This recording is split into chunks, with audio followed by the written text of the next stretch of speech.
我和顾北申青梅竹马，所有人都知道吉吉那天他会来提亲，娶我回府。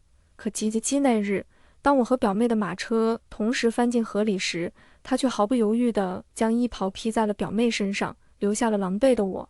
一时间，我成了全城的笑柄。爹娘为着我的名声考虑，想让顾家抓紧举办婚事，顾北申却冷声推辞。急什么？现在除了我还有谁会要他？他只是失了名节，文英可是风寒了3日呢。爹娘气急，无奈之下替我接下了另一门亲事。大婚当日，夫君携我一同敬酒，到顾北申身旁时，红盖头被风吹落，四目相对，他手中的酒杯顷刻间碎落在地。爹娘，顾家的婚事，我愿意等。爹爹闻言，叹息着低下头，安娘更是一把将我抱进怀里，心疼地轻抚着我的背脊。文喜，是安娘没本事，让你受苦了。肩上温热逐渐晕开，我强撑起笑容，替安娘擦掉眼泪。还未等我开口，门外的丫鬟就匆忙走了进来。老爷、夫人，顾家人送来的东西。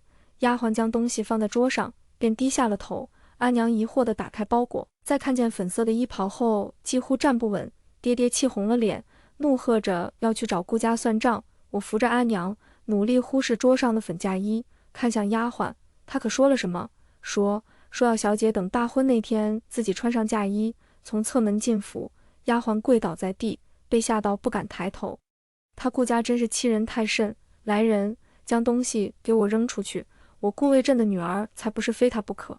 文喜，你放心，爹爹这就去给你寻户好人家，定不比他顾家差。我苦涩的点头，眼睛被那抹粉刺的生疼。明明当初是他说要护我一辈子的，可现在伤害我的人也是他。顾北申本是哥哥沈文行的好友，我出生时体弱爱哭闹，可只要顾北申一抱起我，我便立马安静下来。于是我就成了顾北申的小尾巴，有他在的地方总是有我的痕迹。哥哥时常打趣说要将我嫁给他，顾北申不反驳，只宠溺地看着我，更是在他15岁那年将顾家的传家玉佩交给了我。那时哥哥还在军中当值，爹爹的生意越做越大，沈家在京城风光无二，我和顾北申的婚事也几乎是板上钉钉的。直到哥哥在练兵时意外中箭丧命，皇帝限制航运，沈家一落千丈，顾北申依旧对我如初，可他的目光却渐渐落在了表妹的身上。表妹柳卫英是柳家落败后才来的京城，寄住在沈家。顾北申喜静，偏偏表妹最爱活泼好动，我次次叮嘱她不要惊扰了顾北申，可他还是骑着马冲向了那人。我以为顾北申会对着柳卫英大发雷霆，可当我走近时，却听见他惊喜地对着表妹道：“都说漠北女子善骑射，今日一见，果然同京城女子不同。”顾北申脸上的笑意在看见我后陡然消逝，可我还是看见了。慢慢的，他答应与我下棋的时间越来越少，陪柳卫英赏花的时间却越来越多。我闹过也哭过，顾北申起初还会耐着性子安抚我，说他心中只有我一人，后来便干脆闭门不见。到了吉吉那日，我满心期待地等着他来提亲，可马车落水后，他却奔向了柳卫英，丢下了一身狼狈的我。沈文喜，我没想到你居然是那么善妒的女人，卫英若是有个3长2短，我定要你好看。我愣在原地，任由冷风侵袭全身，周围人看着我指指点点，骂我小小年纪不知检点，更有人说应当要拉我去陈塘。可顾北申置若罔闻，他只担忧地抱着怀里的柳卫英上了马。我绝望地环住自己，可身上的衣裙见水后几乎透明，孤立无援之下，我一点点爬上岸，在众人厌恶的眼神里走回了府。那时我才明白，他说的那些承诺，当真的只有我。我浑浑噩噩地走到了凉亭，就看见2个熟悉的身影。阿英脚还疼不疼？这香囊是我亲自去寒山求来的，我们一人一个，马上你就是我明媒正娶的妻子了，再没什么能阻止我们在一起。顾北申单膝跪在地上，手里捏着女孩的脚，满眼真爱。柳卫英娇笑着点头，一扭头看见了我，顿时如同受惊一般猛然起身。姐姐，我不是故意的，你不要怪北申哥哥。顾北申嫌恶地看向我，一把抱起了柳卫英。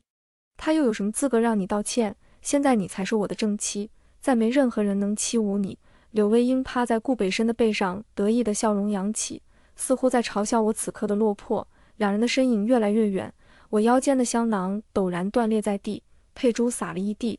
我想起瘟疫那年，我去寒山寺一步一叩首为顾北申求来了这个香囊，顾北申看都没看，便交给了侍卫收起来。可我却欢喜极了，日日带在身上，生怕弄丢，仿佛香囊就成了我们的定情信物。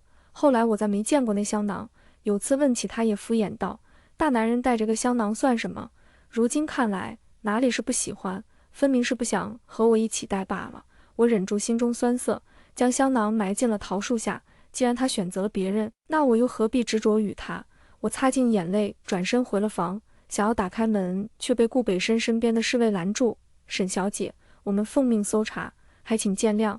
我挣扎着推开门，就看见我的衣物首饰都被翻倒在地。柳卫英的贴身丫鬟举着一只镯子走了出来。公子说了，顾家的传家玉镯只有正室能戴，我家小姐不敢劳烦您找，便派我来取了。丫鬟趾高气扬地看着我，从地上的首饰中踩过，我气红了眼，几乎被松开的瞬间就扑向了地上被踩踏过的珠钗。那是哥哥离世前送给我的生辰礼物，也是他留给我最后的念想。我瘫倒在地，颤抖的手几乎拿不住断裂的珠钗。府里的几个丫鬟鄙夷地看向我，窃窃私语：大小姐跟了顾家公子那么多年，就只落了个妾，这传出去岂不是让人笑掉大牙？早就成了笑柄了。这京城谁不知道沈家小姐被抛弃了，只有她自己还等着顾公子娶她呢。他们的讥笑声传进我的耳朵，犹如利剑将我刺穿，可我竟无法反驳，只能拼命地握紧拳头。第二日，顾北申带着聘礼上门，柳卫英红着脸站在他身旁，爹爹脸色铁青。顾北申依旧自顾自地说着：卫英父母早亡，大婚那日，我和卫英决意由二老送新妇出嫁，你给我滚！我沈家的女儿只有沈文喜一个。爹爹手中茶杯毫不犹豫地扔向了顾北申，气得捂住胸口。我强忍住泪意，让下人将爹爹扶进了屋，最后一次细细打量着眼前的男人。明明还是那副清俊模样，可为何我却越看越恶心，就像是珍藏了许多年的宝贝忽然烂掉。我甚至开始怀疑，这真的是我爱了10几年的人吗？我深吸一口气，压下心中翻涌的情绪道：顾北申，你走吧，再也别来了。顾北申身形一顿，眼底闪过一丝难以置信：你又耍什么小把戏？我没应声，只是将准备好的箱子放在了他面前。这是这些年来你送我的东西，都在这里了。从今往后，我们没有任何关系了。顾北申死死盯着我，片刻后笑出了声：好了，文喜，都多大了，还玩小时候的那套把戏？你不嫁给我，还能嫁给谁？以你如今的名声，还有谁会要你？你放心，即使是妾你，也一定是顾府的贵妾。你和魏婴我都一视同仁，定不会委屈你。你好好劝劝你爹，准备好几日后进门。我几乎不敢相信这是从顾北申嘴里说出来的话，只能瞪大眼睛呆愣地看着他。顾北申也像是意识到自己说了什么，眼底闪过一丝犹豫，片刻才柔声道：是我口不择言了，文喜你知道的，我最疼爱你了。即使正妻是魏婴，可我心里最在意的依旧是你。文喜，你听话些，很快你就是顾家的人了，有我在，你不会受一丝委屈的。我拼尽全力掐住手心，才没让自己冷笑出声。顾北申口口声声说自己爱我，会护好我，可结果呢？因为柳卫英的一句挑拨，就引得他对我恶语相向。我想起鸡前一晚，人前如同小白兔一般的柳卫英站在我的床前，恶狠狠地瞪着我。沈文喜，你说如果我们一起落水，顾北沈氏会先救你还是我？我信誓旦旦地回他，北申哥哥一定会先救我的。直到顾北申头也不回地抱走柳卫英，却将我抛在原地时，我才知道我错得离谱。我不想与他争辩，只淡淡地看着他。顾北申打定主意，我只能嫁给他，依旧高高在上地安排我听话些。看都没看地上的东西，便带着柳卫英离开了。我毫不犹豫将东西扔进柴房，看着那些曾经被我视若珍宝的东西被火焰吞噬，才长长地舒了口气。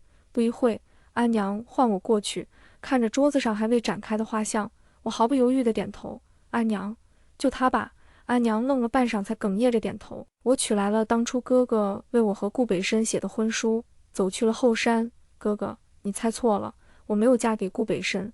我跪坐在桃树旁，将婚书放在地上，刚准备点火，就被人按住了胳膊。哟，这不是沈家大小姐吗？这是在干什么？我抬眸就看见笑得不怀好意的周以晨，身后还跟着几个不务正业的公子哥。他做事要打开册子，我心中暗道不好，下一秒，周以晨便大笑起来。婚书，我是真没想到沈家小姐居然那么恨嫁，人家顾北申都没说娶你，你都准备好婚书了。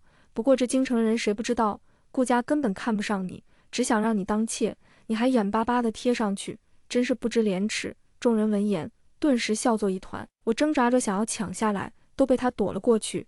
周以晨故意闪身，将我推倒在地，指着远处道：“别惦记着顾北申了，人家和柳小姐正过二人世界呢。”我顺着看去，果然看见马上的顾北申，他怀里笑容明媚的正是柳卫英。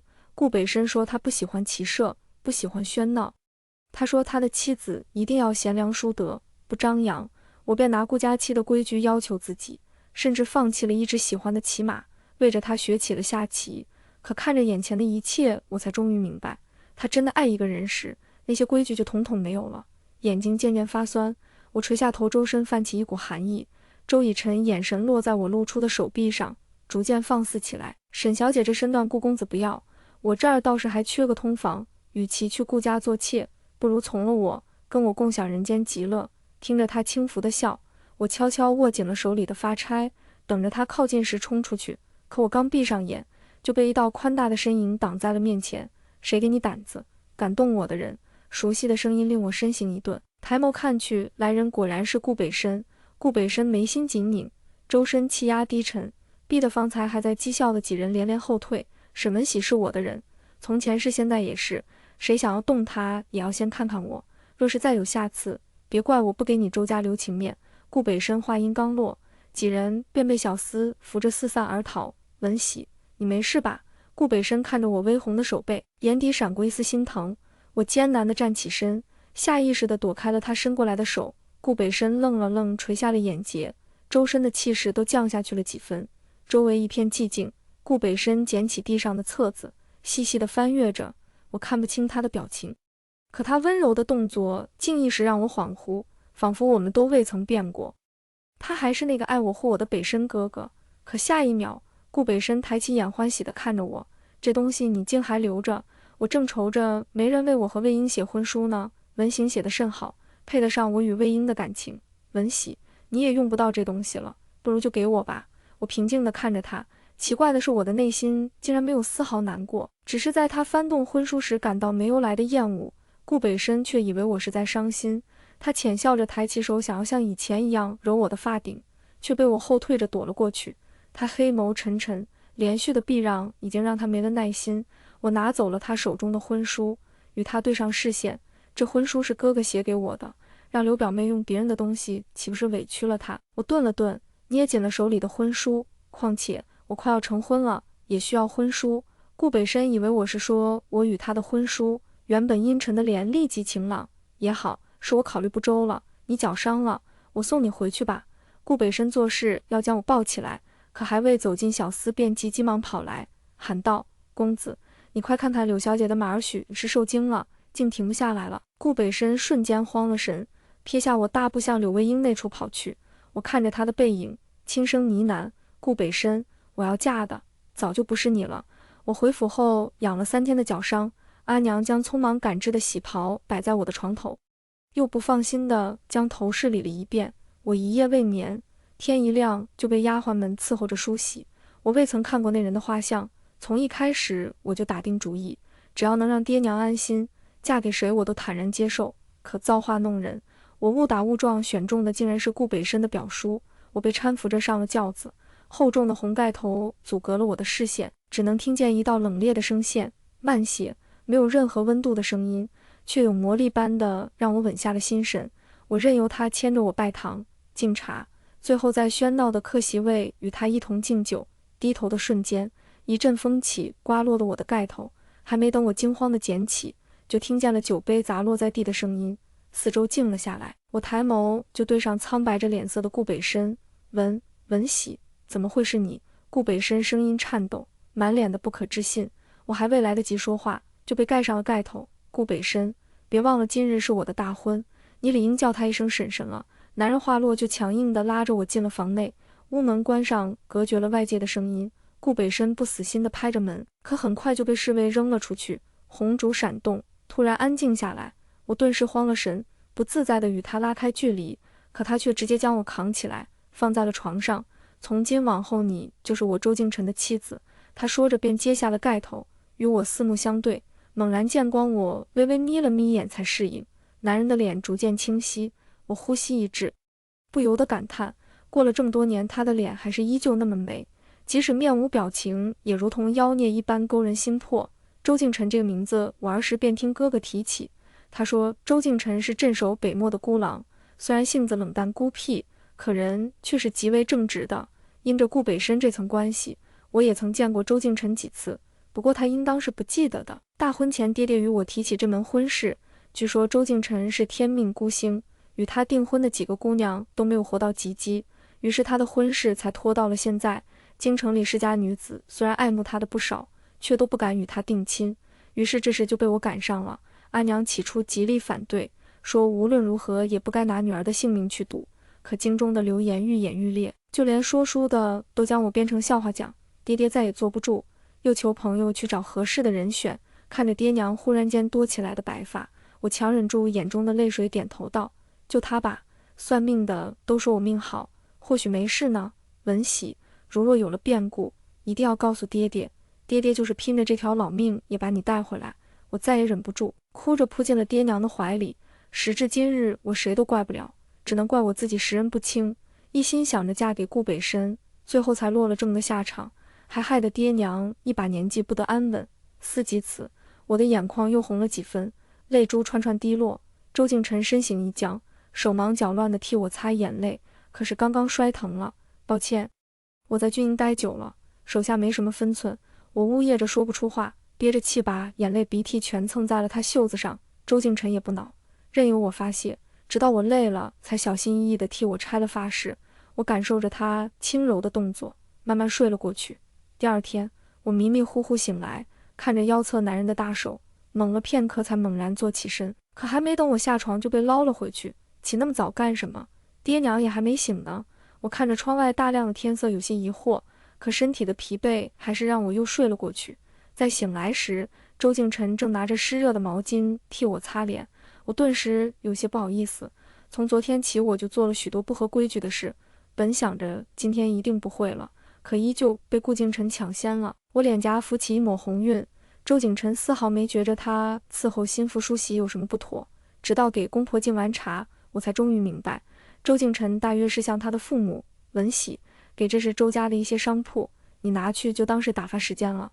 周母嗑着瓜子，随意地推过来一沓电器，还兴高采烈地准备教会我打牌，好带着我杀遍京城牌坊。周父熟练地替顾母捏着肩，还催促着我们回去过二人世界。不要瘾的周母牌瘾又上来了，周敬晨早已经见怪不怪，拉着呆愣的我回了院子。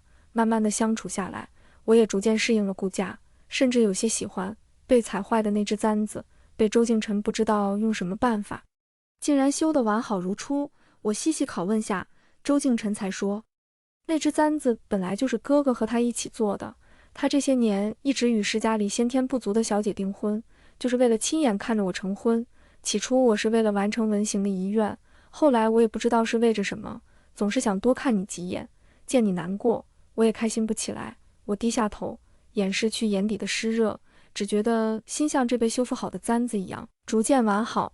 晚上周敬晨推了公务早早回府，看见我眼睛亮了亮，走，我们去灯会。我下意识点头，在反应过来后，开心地扑进周敬晨的怀里。灯会，周敬晨眉眼含笑，拉着我走进了暖色灯火中，我们一起放莲花灯。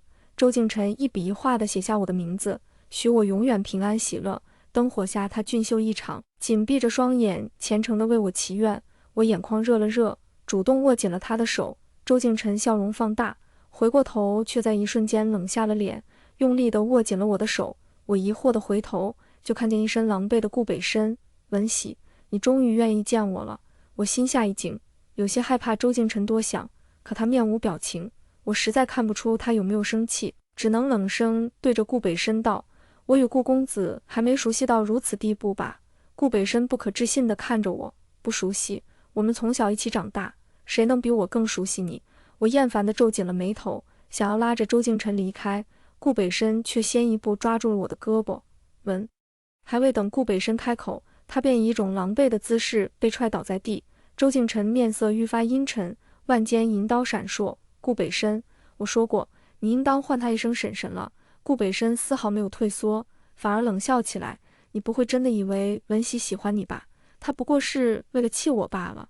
我和文喜的感情岂是你能取代的？你不过是我的替代品而已。如果没有你插足，那么文喜现在就是我的妻子，哪里轮得到你？周敬晨眸光闪烁，手腕一转，匕首猛地飞了出去，恰好插在顾北申颈后的石阶上。你算什么东西？口口声声我抢走了文喜，那我们成婚的时候你干什么呢？顾北申身形一僵，顿时哑然。我不耐地打断了两人的对峙，催促道：顾公子请回吧，我和夫君还要逛灯会呢，不想为了一些闲杂人等误了时辰。周敬晨似乎很是满意我的话，紧紧地将我的手扣进了掌中。顾北申眼眸暗了暗，表情受伤。文喜，你定是有什么难言之隐？没关系的，你说出来，我都能为你解决。没有难言之隐，嫁给周敬晨我心甘情愿。我冷漠地看着他，仿佛在看一坨烂泥。顾北申依旧不死心，急切道：怎么可能呢？文喜你是爱我的，你只能嫁给我。我不耐地皱起了眉，实在搞不懂他又在玩什么戏码。我早就不爱你了。顾北申闻言顿时呆愣在原地，不可置信地看向我。怎么会突然不爱了呢？是不是因为魏婴你在与我置气？可是顾家需要一个家世相当的正妻，你知道的，我下个月便要参加科举了。魏婴的舅舅在朝中为官，对我来说是个不小的助力。可沈家，顾北申声音渐渐弱了下来，眼里尽是悔恨。我看着他，还是和从前一样的面庞，可我却觉得陌生。曾经那个如同清风一般的顾北申，现在不过是因为一点权势，便开始权衡利弊，将我抛弃。对不起，文喜，都是我的错，是我一时鬼迷心窍。可我必须娶魏婴，全京城都知道他落水那日是我将他抱走的。流言蜚语最能伤人，我不能放任他一个弱女子经受这些。顾北申还沉浸在自己的情绪中，我却听得冷笑出声。所以呢，我就可以经受这些了？凭什么？原来他也知道流言伤人，原来他也知道经历这些的痛苦啊！所以他第一时间就走了他爱的柳魏婴，留下了无关紧要的我。明明他知道的名节对于女子有多重要，可他依旧选择放任我陷入流言蜚语中。顾北申愧疚地看着我，嘴唇颤了颤，却什么都说不出口。我突然觉得无趣极了。那天可以有很多的解决办法，可他偏偏选择最伤害我的一种，事后又要我感恩戴德的感谢，他还愿意纳我为妾。人当真如此多变吗？曾经顾北申爱我疼惜我，所以事事为我考虑。后来他爱上柳魏婴，便随意地将我抛诸脑后，肆无忌惮地作践我。恍惚间，我想起柳魏婴出来沈家时，顾北申对他总是比我更加耐心，柳魏婴的任何要求他都不会拒绝。我的生辰他会因为公事推辞不来，但是柳魏婴的生辰顾北申即使连夜赶路也要赶回来，只为了为他说一句生辰快乐。慢慢的，我察觉了柳魏婴对顾北申的心意，想要顾北申与他保持距离。他却说，魏婴年小，生性单纯，你不要总拿你那套妇人思想揣测他。自从我开始以顾家正妻的规矩开始要求自己后，顾北申便会将我擅长心计挂在嘴上，可善心计的从来都是柳魏婴啊，只是顾北申从来不肯相信罢了。既然当初选择放弃我，现在又何必假惺惺的挽回？我回过神看着他，坚定道：顾公子，我们早就结束了，现在我的夫君是周敬晨，我们很幸福，希望你不要再来打扰我们了。话落，我便不由分说的拉着周敬晨踏入了人海。顾北申跌跌撞撞地爬起身，却怎么都跟不上我们的身影，只能在身后不断喊叫着我的名字。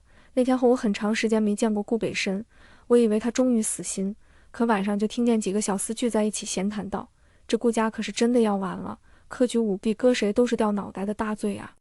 之前不是说顾家夫人的舅舅在朝中当官吗？怎么会闹出这样的茬子？什么官啊，就是个无名无权的侍郎，身上命案一大堆，圣上早就想惩戒他了。那小厮话音一转，刻意压低了声音：前些日子顾家抛弃我们夫人，非要娶柳家小姐，可早上我上街竟听说顾家早就把柳小姐软禁起来了。顾公子婚后性情大变，整日酗酒，一喝醉便闹着要休柳小姐，若不是顾夫人拦着，那柳小姐怕是活不到现在。你说这顾公子性情大变，不会是因为咱们夫人吧？几人说的正是投入，就被一道冷厉的声音打断：“都干什么呢？最近太闲了是吧？”我平静地剪下最后一枝梅花，任由周敬晨牵着我回了卧房。一路上，周敬晨打量了我不下10次，似是要说些什么，却又难以开口。我便故意当作没看见，自顾自地插起了花。你还在想顾北申的事情？周敬晨到底是没忍住问了出来。我看着他紧绷着的脸，扑哧笑出了声。周敬晨神色松动，意识到我在故意逗他，做事要来抓我，被我及时躲开。我真的没有想他的事情，他如今这般下场，只能说是他自作自受。周敬晨听我如此说着，便也没再多问，自顾自地揽过我去了床榻。第二天，我起了个大早，今日是周敬晨的生辰，我订了港口铺子的玉料，打算为他制成腰佩。可当我刚下马车，便猛然颈肩一痛，失去了意识。再醒来，我已经被捆绑在船上，阴暗处死死盯着我的，正是消失已久的顾北申。文喜，好久不见。顾北申声音嘶哑，双目通红，衣衫破烂，整个人颓废极了，丝毫看不出顾家大公子的模样。我被他的样子惊到，下意识地想要后退，可被捆绑着的手脚却让我无法动弹。顾北申满意地勾起了唇，冰凉的手指划过我的脸颊。文喜，别想离开我了，我们才是天生一对，只有我能给你幸福。顾北申神情癫狂，我厌恶地扭过脸，拒绝他的触碰。当初是你选择柳卫英的，现在再说这些有意思吗？我只是要你等等我，没让你嫁给别人。顾北申痛苦地闭了闭眼。我悄悄打量着四周，船已经行驶了许久，即使有人发现我不见了，可要找到这里也是没有可能。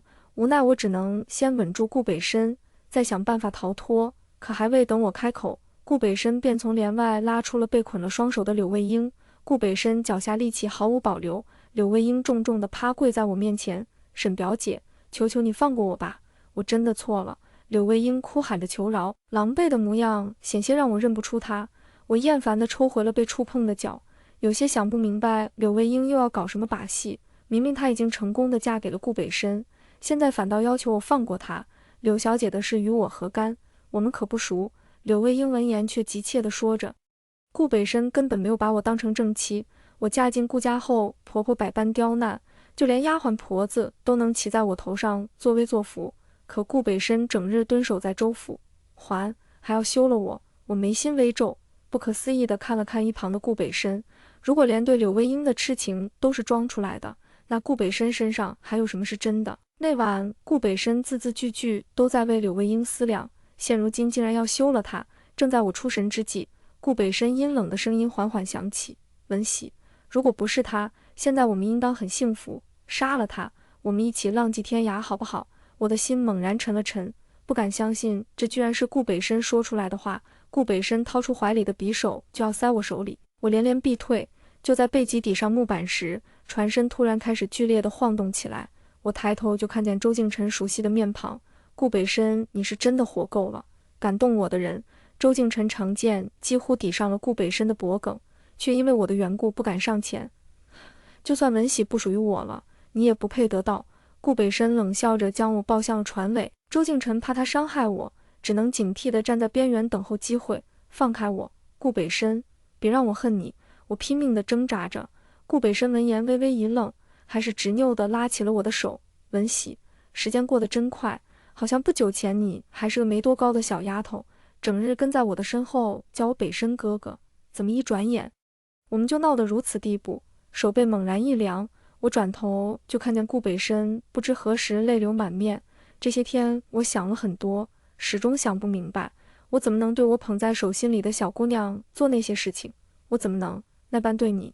现在我已经不奢望你能原谅我，可是我还是想问问你，如果有下辈子，你还愿不愿意再唤我一声北申哥哥？顾北申话落，见我没有反应，又慌忙想要拿出怀里的什么东西，可他刚低下头，柳卫英就举着他掉落的匕首朝我刺来。去死吧，沈文喜！我几乎来不及反应，就看见顾北申重重倒下，鲜血满地。周敬晨一脚踢开愣住的柳卫英，将我揽进怀里。没事了，文喜，我们回家。我点点头，下一秒就昏了过去。恍惚间，我回想起顾北申最后含笑的眼神。再醒来，我已经躺在周府。周敬晨见我醒来，立刻就红了眼。周母立马吩咐郎中给我把脉。夫人，您已有身孕，如今脉象尚弱，要注意些好生养着。老郎中一一吩咐着注意事项，我茫然地看着他，直到周敬晨毫无形象地跪在我床边，抱着我的腰哭出了声，我才慢慢反应过来，自己竟然有了身孕。周家上下顿时如同过年一般，张灯结彩着庆祝。周敬晨更是每天一步不离地照顾我，生怕我再出意外。转眼间又到了初雪，我陪阿娘去寺庙祈福。下山时就看见一大一小两个身影撑伞走来，祖母、娘亲。5岁的周谭青欢快地跑来，想要扑进我怀里，却被他爹抢先一步。周敬晨揽着我，故意挑衅地看了一眼一旁的儿子。周谭青也不恼，转头就扑进了祖母怀里。雪越下越大，可我却丝毫不慌，因为我知道身旁人的伞永远都会向我倾斜。